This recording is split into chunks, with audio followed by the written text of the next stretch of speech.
तो आइए दोस्तों आगे बढ़ते हैं और एक्सप्लोर करते हैं आर्किटेक्चर को।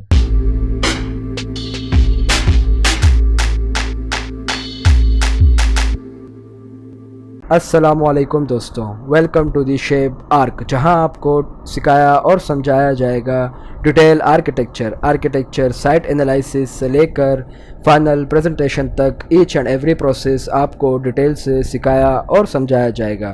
इस ट्रेनिंग में हम लोग आपको आर्किटेक्चर सॉफ्टवेयर के साथ साथ मैनुअल्स काम पर भी तवज्जो देंगे।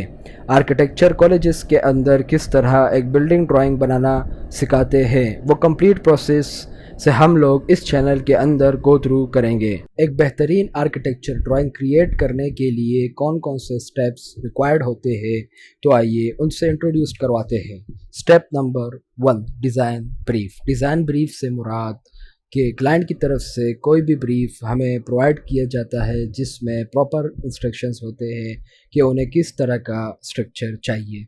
Step number 2, site analysis. Site analysis से मुराद जो स्ट्रक्चर हम क्रिएट करने वाले हैं उस लैंड को, उस स्ट्रक्चर के प्लॉट को हम प्रॉपर एनालाइज करते हैं। Step number 3, case studies. Case studies से मुराद कि जो स्ट्रक्चर हम क्रिएट करने वाले हैं उससे रिलेटेड हम किसी दूसरे स्ट्रक्चर को स्टडी करें, उनके फीचर्स देखें, चाहे वो ऑनलाइन हो या हम खुद जाके किसी भी स्ट्रक्चर को विज़िट करके उसको पढ़े, उसकी स्टडी करें। Step number 4, concept development. Concept development से मुराद कि हम कोई भी आइडिया लें अपने स्ट्रक्चर के लिए और वो आइडिया हमारे पूरे प्रोसेस के ऊपर इन्फ्लुएंस करे। Step number 5, brain storming. Brain storming से मुराद कि हम पहले एक स्कीमेटिक डायग्राम्स बनाकर डिसाइड करते हैं कि हमें कौन सी स्पेस कहाँ पुट करनी है। फॉर एग्जांपल्स हमें 2 बेडरूम्स चाहिए with toilet. Step number 6, plan section and elevation. इसके बाद हम लोग ब्रेनस्टॉर्मिंग करने के बाद फ्लोर प्लान, उसकी सेक्शन, उसके एलिवेशन को क्रिएट करते हैं, चाहे तो मैनुअली हो चाहे कंप्यूटर ग्राफिक्स के ऊपर हो, ऑटोकैड के ऊपर, रेविट के ऊपर, इन सॉफ्टवेयर्स के ऊपर हम आसानी से floor plan, section, elevations create करते हैं। Step number 7, building modelings. Building modeling से मुराद कि हम किसी भी कंप्यूटर 3D सॉफ्टवेयर के अंदर अपने स्ट्रक्चर की एक ब्यूटीफुल मॉडल क्रिएट करें। फॉर एग्ज़ाम्पल हम स्केचअप यूज़ कर सकते हैं, हम 3ds मैक्स यूज़ कर सकते हैं, हम रेविट यूज़ कर सकते हैं। इस तरीके से अनगिनत सॉफ्टवेयर्स हैं जिन्हें यूज़ करके हम मॉडल क्रिएट कर सकते हैं। Step number 8, rendering.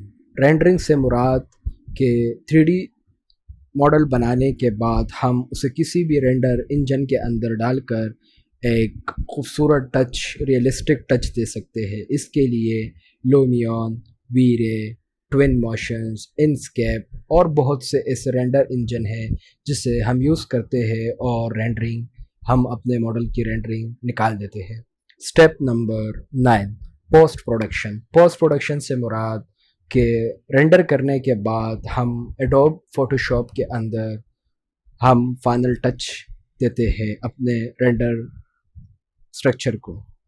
Step number 10, final presentations. इन सारे प्रोसेस से गो थ्रू होने के बाद हम एक फ़ाइनल प्रेजेंटेशन क्रिएट करते हैं जिसे हम पिन अप कर सके, जिसे हम अपने क्लाइंट्स को समझा सके, उन्हें हम कंप्लीट तरीके से गाइड कर सके अपने डिज़ाइन से मुताबिक, अपने स्ट्रक्चर से मुताबिक और जो बिल्डिंग स्ट्रक्चर हम बनाने वाले हैं उससे मुताबिक। और एक ज़रूरी बात, इन सब बातों को सुनने के बाद आपको परेशान होने की ज़रूरत नहीं, क्योंकि हम आपको डिटेल से हर एक चीज़ को एक्सप्लोर करेंगे। फॉर एग्ज़ाम्पल साइट एनालिसिस को अगर हम देखें तो साइट एनालिसिस के अंदर हम लोग सीखेंगे कि ड्यूरिंग साइट एनालिसिस कौन से पॉइंट्स होते हैं जिन्हें याद रखना चाहिए, जिनके ज़रिए हम एक बेटर तरीके से एनालाइज कर सके। ड्यूरिंग ए केस स्टडीज़ कौन कौन से पॉइंट्स का ख्याल रखना है हमें, जिन्हें हम डीपली स्टडी कर सके اور کانسیپٹ ڈیولپمنٹ کی بات اگر کی جائے تو کانسیپٹ ایک فاؤنڈیشن ہوتا ہے کسی بھی اسٹرکچر اور بلڈنگ کا. اور اگر بات کریں کانسیپٹ کی تو کانسیپٹ کو ہم کن کن چیزوں سے ڈیرائیو کر سکتے ہیں، لے سکتے ہیں، ان سارے پوائنٹس کو میں یہاں پر مینشن کروں گا. آرکیٹیکچرل کانسیپٹ کو ہم بیسیکلی 3 کی ایریاز کے تھرو کریٹ کرتے ہیں. For example the design brief, the site analysis and the building typology. یہ 3 اسٹیپس ہمیں بہت زیادہ ہیلپ فل رہتے ہیں آرکیٹیکچرل کانسیپٹ کو کریٹ کرنے میں. اور ان سب کے بعد آپ میرے چینل کو لائک کریں اور سبسکرائب کریں اور گھنٹی بجا دیں. یہ بات میں آپ کو بالکل نہیں کہوں گا کیونکہ آپ سب لوگ میرے ویل وشرز ہیں، تو اوبیسلی یہ کام تو آپ کریں گے انشاءاللہ. تو ملتے ہیں نیکسٹ ویڈیو میں، تب تک کے لیے خدا حافظ.